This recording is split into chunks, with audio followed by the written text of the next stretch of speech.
Halo semuanya, perkenalkan, nama saya Nikadek Puspitariwin, nomor absen 25, kelas 10 IPS 3. Di sini saya akan menjelaskan tentang Kerajaan Mataram kuno. Yang pertama, letak geografis. Kerajaan Mataram kuno terletak di pedalaman Jawa Tengah yang terbentang di 3 daerah, yaitu Gedung Yogyakarta dan Surakarta. Kerajaan Mataram dikelilingi jajaran pegunungan dan gunung seperti Merapi dan juga sungai-sungai besar seperti Bongowonto, Sungai Progo, Sungai Elo, dan Sungai Begawan Solo. Yang kedua, sumber sejarah. Sumber sejarah Kerajaan Mataram kuno. Ada banyak sumber berita yang menceritakan keberadaan Kerajaan Mataram kuno. Sumber yang berupa peninggalan tertulis diantaranya Prasasti Canggal 732 Masehi, Prasasti Kalasan 778 Masehi, Prasasti Karang Tengah 824 Masehi, Prasasti Argapura 863 Masehi, dan Prasasti Kedu 907 Masehi. Sumber-sumber lainnya berupa dongeng-dongeng yang diceritakan secara turun-temurun. Ada satu dongeng yang dibukukan, yakni Babat Parahyangan serta cerita-cerita dari luar negeri. Prasasti Canggal yang bertahun 732 Masehi ditemukan pada sebuah bangunan lingga yoni di Gunung Wukir. Prasasti tersebut berupa Palawa dengan bahasa Sangsekerta. Berdasarkan prasasti tersebut, raja yang bernama Sanjaya membangun lingga yoni sebagai penghormatan kepada Dewa Siwa. Dapat disimpulkan bahwa Raja Sanjaya dan sebagian besar rakyatnya beragama Hindu. Yang ketiga, raja-raja di Kerajaan Mataram kuno. Yang pertama, Rakai Mataram Sang Ratu Sanjaya. Yang kedua, Sri Maharaja Rakai Panangkaran. Yang ketiga, Sri Maharaja Rakai Panunggalan. Yang keempat, Sri Maharaja Rakai Warak. Yang kelima, Sri Maharaja Rakai Garung.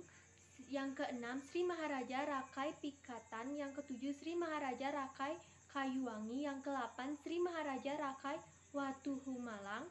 Yang ke-9, Sri Maharaja Rakai Watukura Diang Balitung Darmodya Mahasambu. Yang ke-10, Daksa. Yang ke-11, Raja Tulodana. Yang ke-12, Raja Wawa. Yang keempat, kehidupan di Kerajaan Mataram kuno. Kehidupan politik Kerajaan Mataram kuno. Raja yang paling terkenal dari Kerajaan Mataram kuno adalah Sanjaya. Sebelum Sanjaya berkuasa di Mataram kuno, Jawa sudah dikuasai oleh Raja Sana. Dalam Prasasti Canggal 732 Masehi disebut bahwa Raja Sana telah digantikan oleh Sanjaya. Raja Sanjaya adalah putra dari Sanaha yang merupakan saudara perempuan Raja Sana.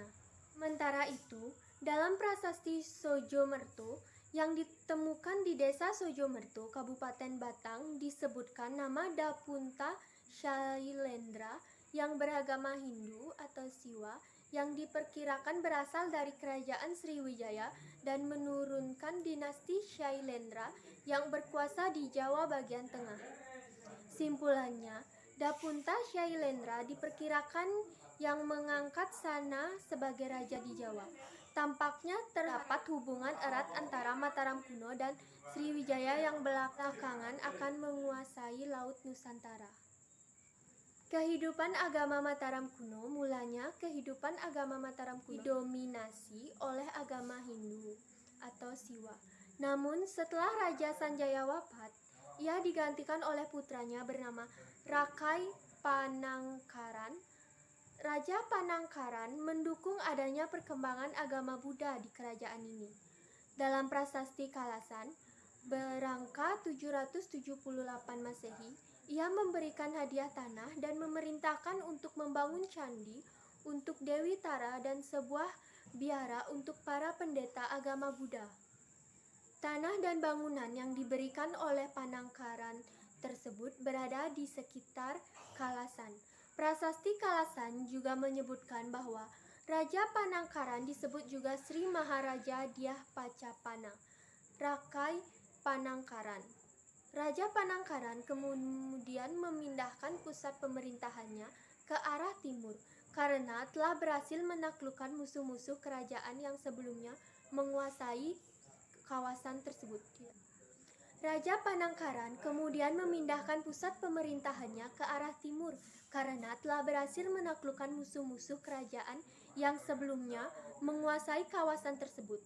Kemudian, setelah Raja Panangkaran wafat, sempat terjadi perpecahan antara keluarga yang masih menganut Hindu dan sebagian yang sudah menganut agama Buddha. Namun, perpecahan tersebut tidak berlangsung lama dan di kerajaan Mataram kuno, penganut agama Hindu dan Buddha hidup rukun. Sekian presentasi dari saya. Bila ada salah kata, mohon dimaafkan. Saya ucapkan terima kasih.